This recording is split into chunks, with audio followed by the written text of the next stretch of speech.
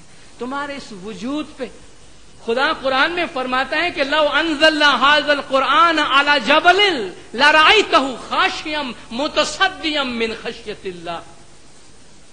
اگر میں اس قرآن شریف کو کسی پہاڑ پہ اتارتا تو دیکھتا کہ وہ خوف سے, دہشت سے ذرہ ذرہ ہو کے پھٹ پڑتا.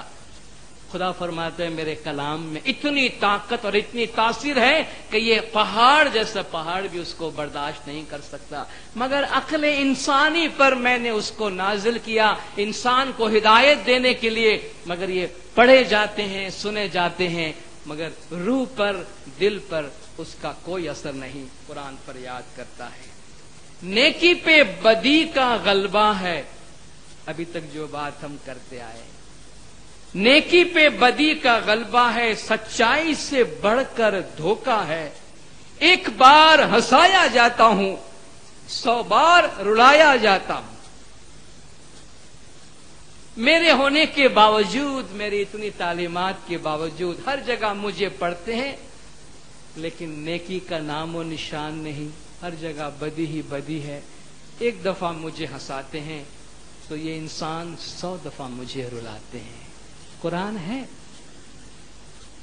قرآن ہے معاشرے کے اندر موجود, مگر قرآن کی روح اور قرآن کی تعلیم کہاں ہے؟ یہ مجھ سے عقیدت کے دعوے, قانون پہ راضی غیروں کے, یوں بھی مجھے رسوا کرتے ہیں, ایسے بھی میں ستایا جاتا ہوں. مجھ سے عقیدت کے بڑے دعوے ہوتے ہیں مگر قانون ہمیشہ دوسروں کا چلتا ہے. ویسے بھی مجھے رسوا کرتے ہیں, ویسے بھی مجھے ستاتے ہیں. کس بزم میں مجھ کو بار نہیں, کس عرس میں میری دھوم نہیں, پھر بھی میں اکیلا رہتا ہوں, مجھ سا بھی کوئی مظلوم نہیں. کون سا پروگرام ہے جس میں میرا نام نہیں لیا جاتا؟ کس بزم میں مجھ کو بار نہیں, کس پروگرام میں میں نہیں موجود ہوتا, کس عرس میں میری دھوم نہیں. جہاں بھی دیکھو بھائی آج فلان کا عرس ہے, فلان کا عرس ہے اور میری ہی دھوم وہاں پر ہے, پھر بھی میں اکیلا رہتا ہوں, مجھ سا بھی کوئی مظلوم نہیں. یہ قرآن ہے. اتنا سب کچھ ہونے کے باوجود میں اکیلا ہوں, مجھ جیسا کوئی مظلوم نہیں. کہ میں اتنی بڑی نعمت اس مسلم قوم پہ میری ہے اور آج دنیا کے اندر یہ قوم سب سے زیادہ مظلوم ہے. کتنی افسوس کی بات. دنیا کی بہترین قوم, دنیا کی بہترین ہدایت, مگر سارے جہان میں ان کا بدترین نام یا ان کے نام کے ساتھ ایسے ایٹریبیوٹس اٹیچ کر دیے گئے ہیں. کیوں؟ زبان سے کہہ بھی دیا لا الہ تو کیا حاصل, دل و نگاہ مسلمان نہیں تو کچھ بھی نہیں. تو فرماتے ہیں 10ویں بار آؤں گا, قرآن اور اس کی یعنی کہ قرآن کی تعلیمات لوگوں کے دلوں سے ختم ہو جائے گی, اور کیا باقی رہ جائے گا؟ عالم کوئی بوجھے نہیں, سب جاہل ہو جاوے جی. علم کو کوئی نہیں سمجھے گا, دیکھیے دلداروں، مولا نے بھی اس دفعہ فرمان میں خلاصہ کیا ہے، ڈگری یا ایجوکیشن سب کچھ نہیں ہے، ایجوکیشن کا ایک پرپس ہے، ایجوکیشن کا ایک اخلاقی کانٹیکسٹ ہے۔ مولا نے فرمایا تعلیم حاصل کر کے انٹلیکچوئل وینٹی یعنی عقلی غرور اینڈ پریٹینشیسنس، دکھاوا غرور کہ میں نے تعلیم حاصل کی ہے، میرا بڑا مقام ہے، میرے پاس بڑی ڈگری ہے، میں ایک خاص لیول کے لوگوں سے ملتا ہوں اور خاص لیول سے بات کرتا ہوں۔ امام نے فرمایا تعلیم کا یہ مطلب نہیں ہے۔ اسلام میں تعلیم کا ایک مقصد ہے اور وہ یہ کہ آپ تعلیم جب حاصل کرتے ہیں تو اللہ کی تخلیق پر غور و فکر کر کے اللہ کی تخلیق کے بارے میں زیادہ جانتے ہیں، اور جو کچھ آپ نے جانا ہے تو اللہ کی اس تخلیق پر انسانیت کی فلاح بہبود کے واسطے استعمال کریں۔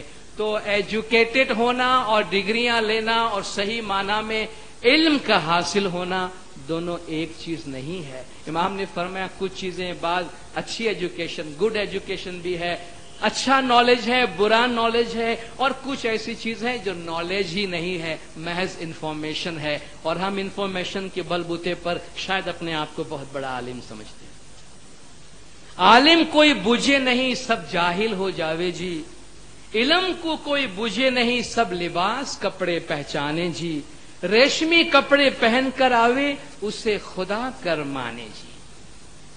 کہتے ہیں لوگوں کے دلوں میں جو اصلی علم ہے وہ ختم ہو جائے گا، یعنی ریشمی کپڑا پہن کر آوے اسے خدا کر مانے کا مقصد یہ ہے لوگوں کی پہچان ان کے لباس پہ ہوگی، لوگوں کی پہچان ان کی جائے رہائش سے ہوگی۔ اب ہم اپنے ہی معاشرے میں اپنے ہی کانٹیکسٹ میں بات کریں، جب لوگ ہمارے درمیان آتے ہیں تو کوئی پڑھا لکھا آدمی سادہ لباس میں آ جاتا ہے اور ایک بہت پیسے والا آدمی بڑا اثر و رسوخ والا مال کے لحاظ سے بڑا مضبوط ہے، جب وہ آتا ہے تو ہم کتنی سنبھال کرتے ہیں کہ بھئی ان کو پوری جگہ ملنی چاہیے، کیونکہ ان کے پاس ایک خاص قوت ہے، ایک بہت بڑی طاقت ہے جس کو ہم دولت کہتے ہیں، پیسہ کہتے ہیں۔ کہتے ہیں یہ ایک طرح کی جہالت کی نشانی ہے۔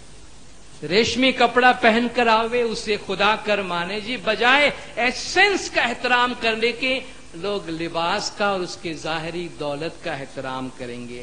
اے دسے باتیاں صحیح کر بوجھو چیتو بھائی سویرا جی، یہ 10 باتیں جو آپ کو بتائی گئی ہے، گنان میں کہا گیا، آپ اس کو صحیح سمجھنا اور ہوشیار رہنا۔ دنیا میں سے برکت، محبت، شرم، ایسی 10 باتیاں چالیاں تب قیامت کی نشانی جی۔ جب دنیا میں سے یہ سب چیزیں چلی جائیں تو سمجھنا قیامت کی نشانی ہے، اور یہ اس کانٹیکسٹ میں ہے جس میں کہا گیا ہے کہ زمانہ گزرنے کے ساتھ کوئی ایک ایسا زمانہ آئے گا جس میں یہ دنیا ختم ہوگی اور قیامت جیسی کوئی چیز برپا ہوگی کہ سب لوگ ایک ساتھ اٹھ کھڑے ہوں گے۔ اس کو اس لیول کا انٹرپریٹیشن میں دیکھیے، جس طرح پہلے میں نے بتایا قیامت کی ڈفرنٹ انٹرپریٹیشنز ہے۔ پیر شمس قلندر یوں کہیا آیا قائم شاہ کا وارا جی، تو پھر شمس فرماتے ہیں کہ قائم شاہ یعنی مولا مشکل کشا مرتضی علی زمانے کے امام کی باری اور ان کا زمانہ آیا ہے۔